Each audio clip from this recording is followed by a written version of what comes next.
کہ ہمارے اندر، کیونکہ دیکھیں ایک مجلس میں یہ 35-40 منٹ کی مجلس ہے، اس میں 250 سالہ تاریخ 300 سالہ تاریخ تو بیان نہیں کی جا سکتی. اشیران مالٹا، بڑی بڑی کتابیں ہیں، تاریخ ہند، بہت ساری کتابیں آپ کو ملیں گی آزادی پر.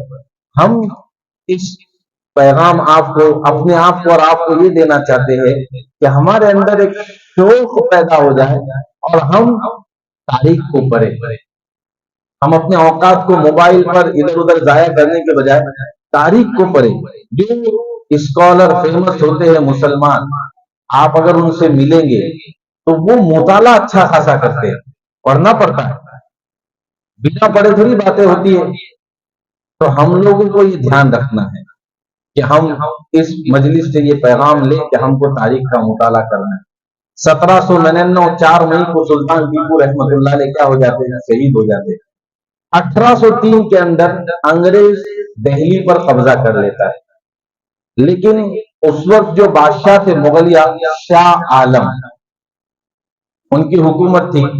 تو انگریز ذہین قوم ہے، اگر ہم نے ان کو بادشاہت سے ہٹایا تو عوام پورے ہمارے خلاف ہو جائیں گے، کیونکہ یہاں کے مسلم عوام اور غیر مسلم سب بادشاہ کے ساتھ ہے. کوئی ظالم کے ساتھ تھوڑی رہتا، ظالم کے خلاف تھوڑی، کوئی ظالم کو کوئی ووٹ تھوڑی دیتا، وہ تو اس کو چیٹنگ کرنا پڑتی جیتنے کے لیے. تو بادشاہ کے ساتھ عوام تھی. تو 1803 کے اندر انگریز نے دہلی پر قبضہ کیا. شاہ عالم بادشاہ تھے، تو اس نے کیا کیا، ایک 3 پوائنٹ کا ایک فارمولا بنایا کہ خلقت خدا کی، حکومت بادشاہ کی، اور آرڈر چلے گا ایسٹ انڈیا کمپنی کا. سمجھے؟ خلقت خدا کی، سب پبلک خدا کی، اور حکومت شاہ عالم بادشاہ کی. لیکن آرڈر شاہ عالم بادشاہ کا نہیں چلے گا، کس کا چلے گا؟ ایسٹ انڈیا کمپنی کا چلے گا. اب یہ جب سچویشن ہو گئی انڈیا کے اندر، ہندوستان کے اندر، تو شاہ عبد العزیز رحمت اللہ علیہ نے اس سے پہلے بھی اور اس وقت انگریز کے خلاف جہاد کے فرض ہونے کا فتویٰ دے دیا. اب شاہ عبد العزیز رحمت اللہ علیہ یہ شاہ ولی اللہ رحمت اللہ علیہ کے بیٹے تھے. ان کے فتوے پر جو ہے وہ بالکل ہنگامہ ہو گیا، اور خانقاہ سے شیخ باہر، مدرسے سے بخاری پڑھانے والا چھوڑ کر باہر، اور سارے جو علماء تھے خاص طور پر اور مسلمان، کہ اب انگریز سے لڑنا کیا ہو چکا ہے؟ فرض ہو چکا ہے. ہندوستان کو دارالحرب قرار دیا کہ اب یہاں پر لڑنا ہمارے اوپر فرض ہو چکا ہے. اب ایک بات سوچیے کہ شاہ عبد العزیز رحمت اللہ علیہ کو انگریز کے خلاف فتویٰ دینا، جس کی حکومت کیسی تھی کہ سورج نہیں غروب ہوتا، اس حکومت کے خلاف فتویٰ دینا یہ گیا اپنے موت کو دعوت دینا تھا. لیکن وہ بات تھی نا کہ ہمارے کو موت ایسی پسند ہے جیسے ہمارے دشمن کو زندگی پسند ہے. کسی کا مقولہ ہے نا، جن کی شہادت ابھی ہوئی، کہ ہم کو موت ایسی پسند ہے جیسے تم لوگوں کو زندگی سے محبت ہے. تو شاہ عبد العزیز رحمت اللہ علیہ کے فتوی پر انگریز نے اس کو نوٹ کیا. سب سے پہلے جس مدرسے میں وہ پڑھاتے تھے اس کو بارود کے اوپر اڑا دیا، توپ سے اڑا دیا. جتنے بچے اندر پڑھتے تھے سب شہید، کچھ بچے تو ان کو زہر دے کے مار دیا. اور شاہ عبد العزیز رحمت اللہ علیہ کو بہت تکلیفیں دی الگ الگ طریقے سے، یہاں تک کہ ان کو بھی موت شہادت مل گئی. ان کے دو شاگرد تھے، شاگرد بہت سارے تھے. ایک تھے شاہ اسماعیل شہید رحمت اللہ علیہ، اور ایک سید احمد شہید رحمت اللہ علیہ. اب یہ 1803 کے بعد یہ جو دو شخص تھے، سید احمد شہید رحمت اللہ علیہ اور شاہ اسماعیل شہید رحمت اللہ علیہ، یہ دونوں نے انگریزوں کے خلاف بڑی محنت کی. اور کیسی محنت ہوتی تھی پتہ ہے؟ کہ گاؤں گاؤں لوگوں کے پاس جاتے تھے اور ملتے تھے کہ بھائی آپ کا ایک بچہ ہم کو شہادت کے لیے چاہیے. کیسی تشکیل ہوتی تھی؟ چند دنوں کی، چند مہینوں کی نہیں، تشکیل شہادت کی. آپ اپنا ایک نوجوان انگریزوں کے خلاف شہادت کے لیے ہم کو دے دو.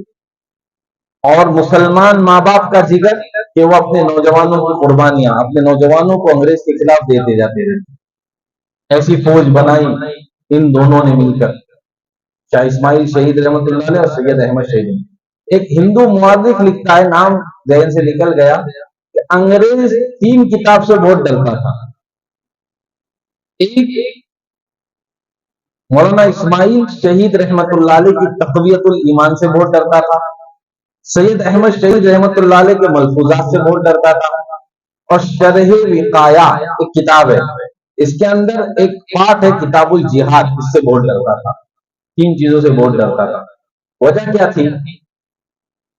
اس لیے کہ شاہ اسماعیل شہید رحمت اللہ علیہ نے جو کتاب لکھی تھی تقویت الایمان, اس کے اندر کفر اور شرک کو بہت ڈیٹیل میں بیان کیا تھا اور توحید کو بہت ڈیٹیل میں بیان کیا تھا. اور یہ اصول ہے کہ جو قوم حق پر ہوگی, جو توحید کی دولت سے مالا مال ہوگی, جس کے پاس توحید کی دولت ہوگی, اسے کوئی شکست نہیں دے سکتا, وہ ناکام نہیں ہو سکتی. شکست تو ہوتی ہے, ناکام نہیں ہو سکتی. شکست الگ چیز ہے اور ناکام ہونا الگ چیز ہے. شکست کھانا الگ چیز ہے اور ناکام ہونا الگ چیز ہے. فتح پانا الگ چیز ہے اور کامیاب ہونا الگ چیز ہے. کیسے؟ حضرت حسین رضی اللہ تعالیٰ عنہ کو کربلا کے میدان میں کیا ہوئی؟ شکست ہوئی, لیکن حسین رضی اللہ تعالیٰ عنہ ناکام نہیں ہوئے, کامیاب ہوئے. تو شکست کے باوجود کیا ہو گئے؟ کامیاب ہو گئے. یزید کو کربلا کے میدان میں فتح ہوئی ہے لیکن وہ کامیاب نہیں ہوا ہے. تو تقویت الایمان کے اندر مسلمانوں کو عقیدے پہ سمجھایا گیا تھا. آج ہم اس مجلس میں یہ بات سمجھتے ہیں, آج بھی مسلمانوں کو توحید کے عقیدے پر آنا بہت ضروری ہے, عقیدے کو سیکھنا بہت ضروری ہے. کفریہ شرکیہ عقیدے سے اپنے آپ کو بچانا بہت ضروری ہے, کیونکہ انگریز ڈرتا تھا کہ ان کے اندر توحید کا پاور آئے گا تو یہ ہمارے مقابلے میں کھڑے رہیں گے.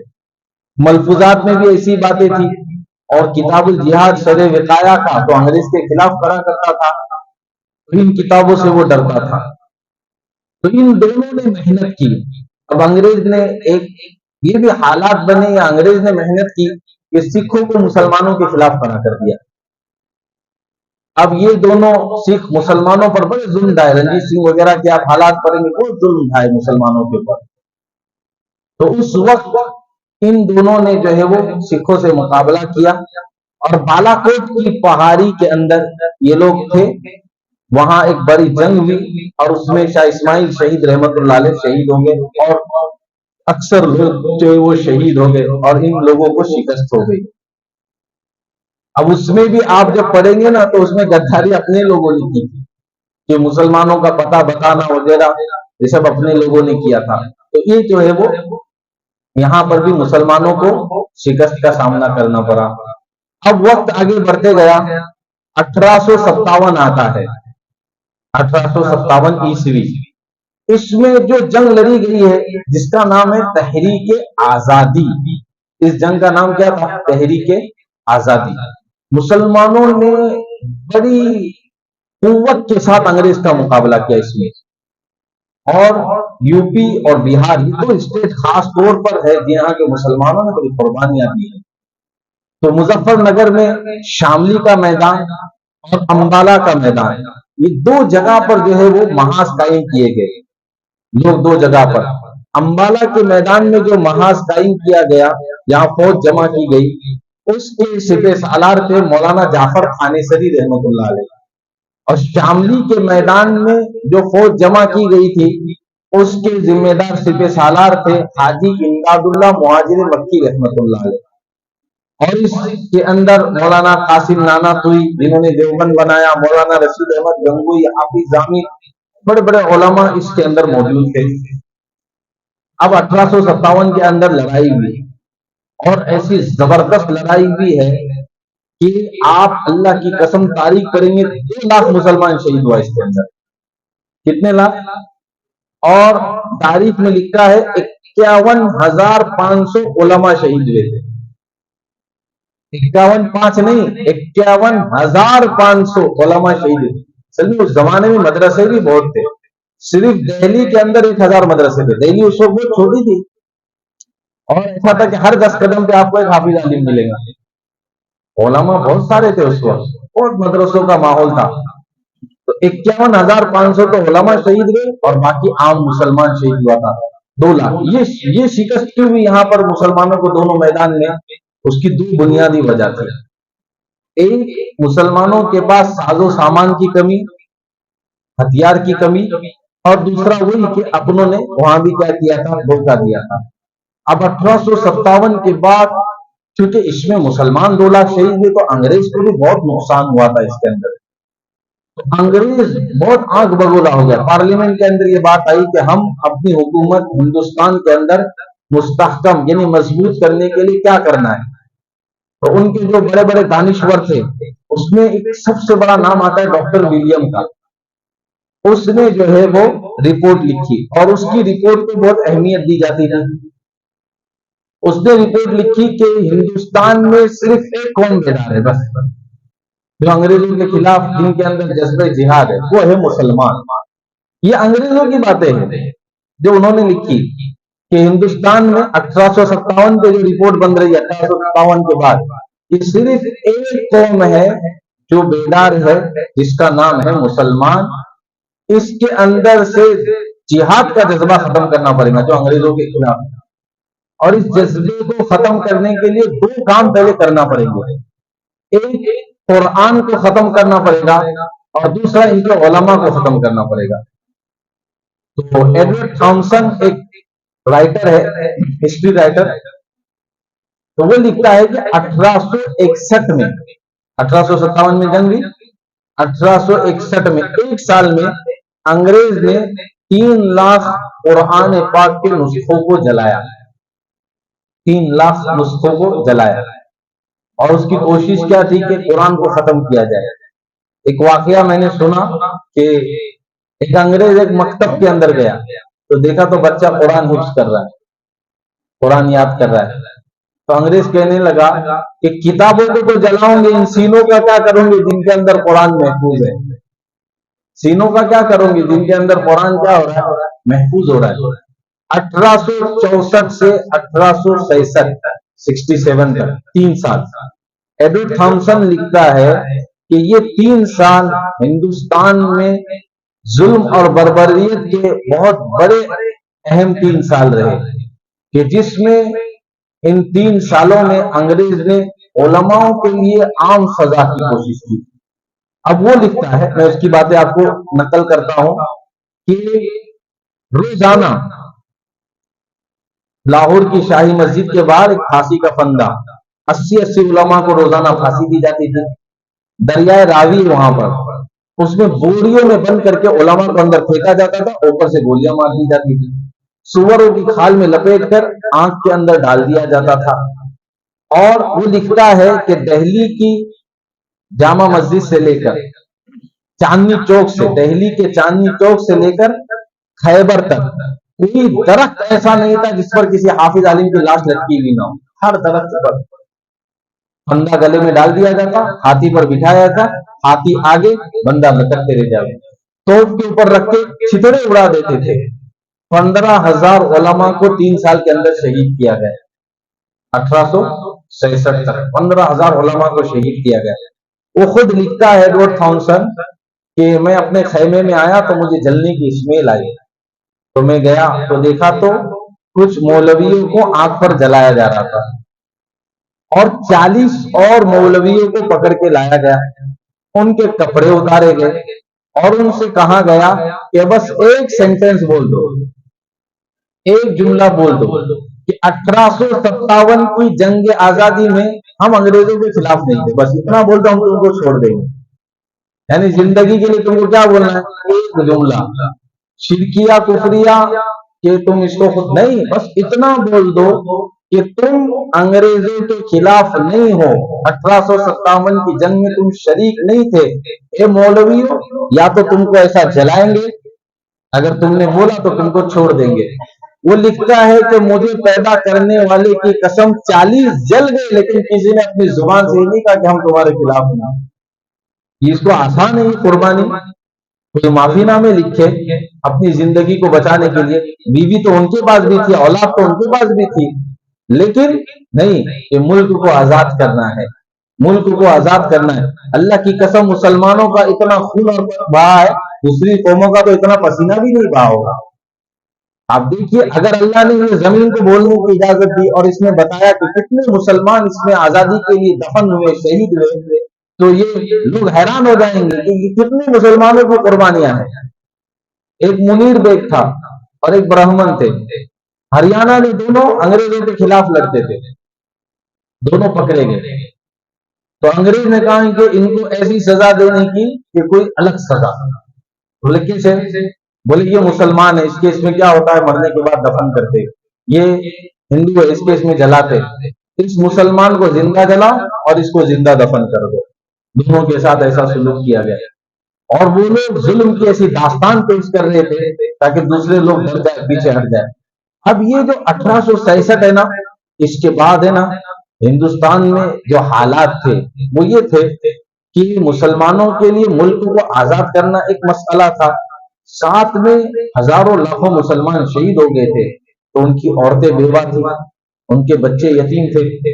انگریز نے کیا کیا کہ بہت سارے یتیم خانے کھولے، بیوہ خانے کھولے، اور اس میں عورتوں کو رکھا، بچوں کو رکھا، اور ان کو ان کی تربیت اور ان کو تعلیم اپنے مذہب کی دینے لگے.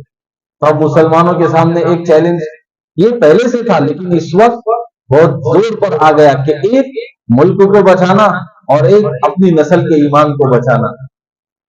اب علماء نے اس کے لیے اب محنتیں کی. 1866 کے بعد دیوبند کا قیام ہوا، مدرسے کا. جو دیوبند مدرسہ بنا اس کا مقصد یہ تھا کہ انگریز کے خلاف مجاہدین تیار کرنا اور علماء تیار کرنا. یہ دیوبند کی تاریخ ہے کہ اس کو کوئی مذہب والا کھڑے ہو کر یہ نہیں بول سکتا کہ ہمارا یہ ادارہ اس لیے بنا تھا. واحد ایک دیوبند ہے جو اس لیے بنایا گیا کہ یہاں سے انگریز کے خلاف مجاہدین تیار ہوں گے اور علماء تیار ہوں گے.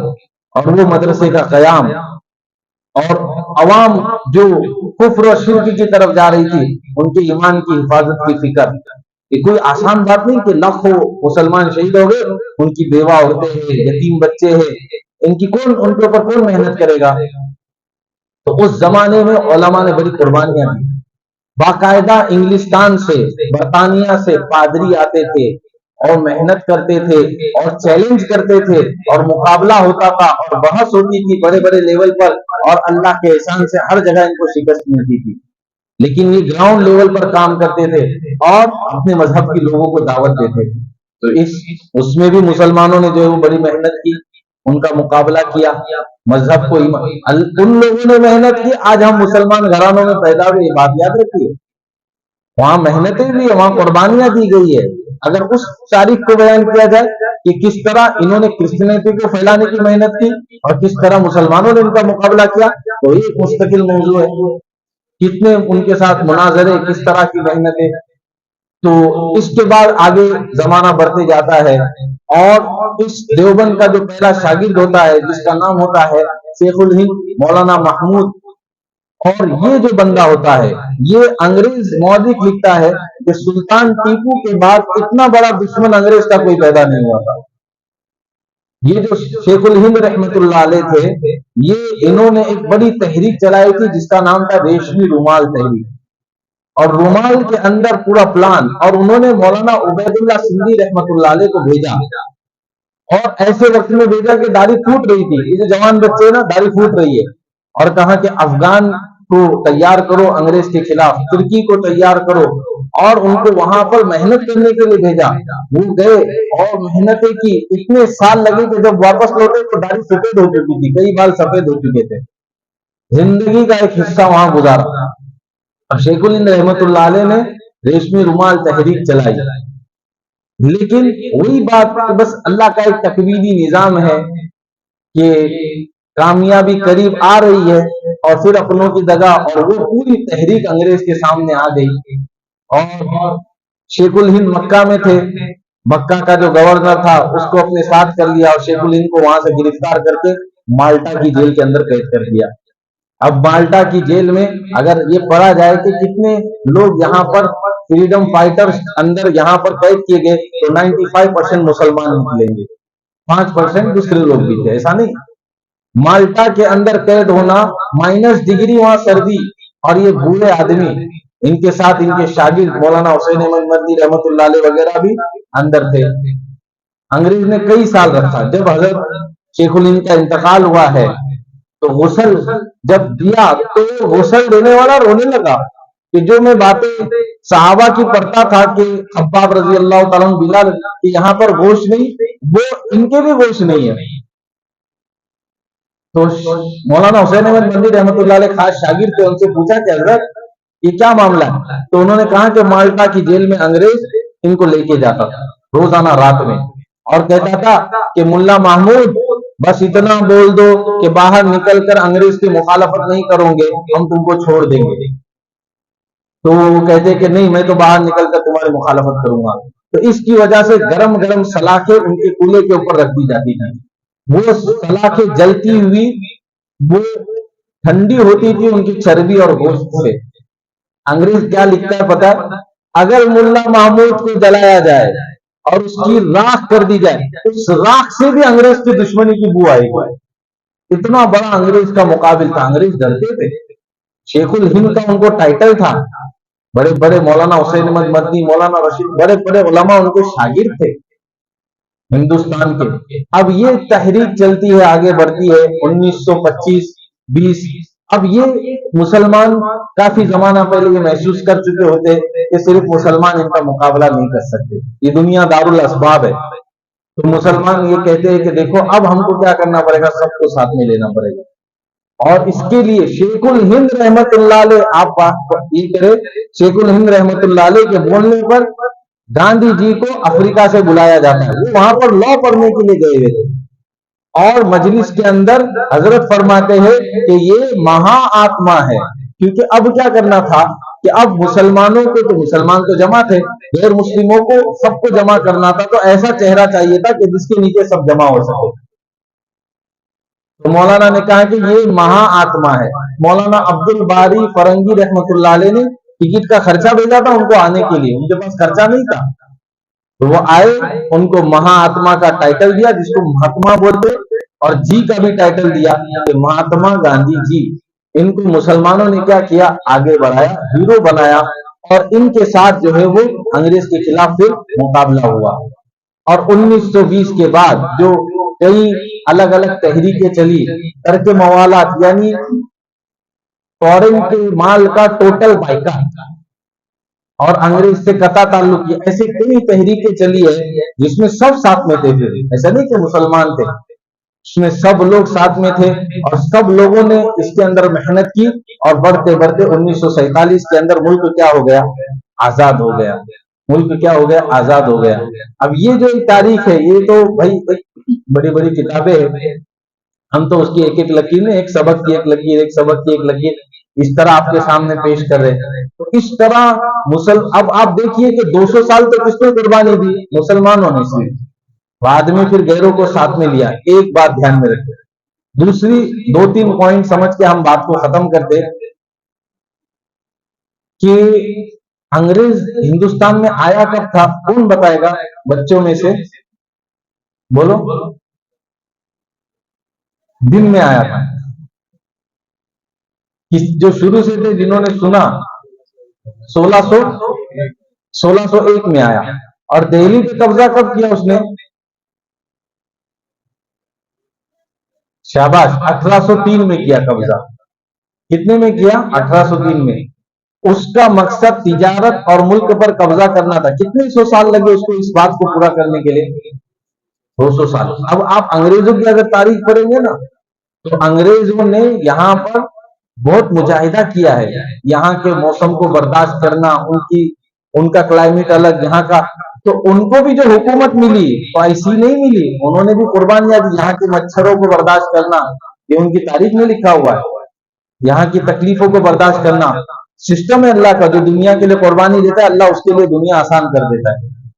تو ہم کو یہ بات سمجھنا ہے کہ 200 سال لگے ان کو اپنے مقصد میں پہنچنے کے لیے, لیکن انہوں نے کیا کیا, محنت کی, کوشش کی, چھوڑا نہیں. ہم 1601 میں جو انگریز آئے تھے نا وہ تو 1803 میں زندہ بھی نہیں ہوں گے, لیکن ان کے آگے کی نسلوں نے کیا کیا, ملک پر حکومت کی. یہ پیغام ہے کہ ہم آج محنت شروع کریں، آج ہم محنت شروع کریں تو آگے چل کر ہماری نسلیں اس کا فائدہ اٹھائیں گی، چاہے ایمان کی حفاظت کی، اعمال کی حفاظت کی، ہر اعتبار سے تو آگے نسلیں فائدہ اٹھائیں گی۔ دوسری بات، ایک بات کہ 1947 میں ملک آزاد ہوا تو اس وقت جو چہرے تھے تو بولے یہ فریڈم فائٹر ہے، یہ فلاں فلاں فلاں فلاں فلاں فلاں، چند مسلمانوں کے نام بھی آتے ہیں۔ اچھا ایک بات بتائیے، ایک پتھر ہے اس پر پانی کا قطرہ گر رہا ہے، گر رہا گر رہا گر رہا، سوراخ ہوتے گیا، ایک قطرہ گرا کہ بالکل پتھر میں کیا ہو گیا، سوراخ ہو گیا۔ تو وہ قطرہ کیا بولتا ہے معلوم ہے؟ یہ سوراخ میں نے کیا۔ تو لوگ بولے نہیں بابا، تو آخری قطرہ ہے لیکن تیرے نہیں، وہ پہلے قطرے کی محنت سے لے کر آخری قطرے کی محنت سے سوراخ ہوا ہے۔ تو 1947 میں ملک آزاد ہوا ہے لیکن وہ 1947 اس وقت جو لوگ موجود تھے نہیں، 250 سال کی محنت ہوئی ہے تب جا کے کیا ہوا ہے، ملک کیا ہوا ہے، آزاد ہوا ہے۔ تو ایک بات، دوسری بات کہ محنت چھوڑنا نہیں ہے، کوشش کرنا ہے، فکر کرنا ہے۔ اب یہ چیز کہ موجودہ حالات میں ملک میں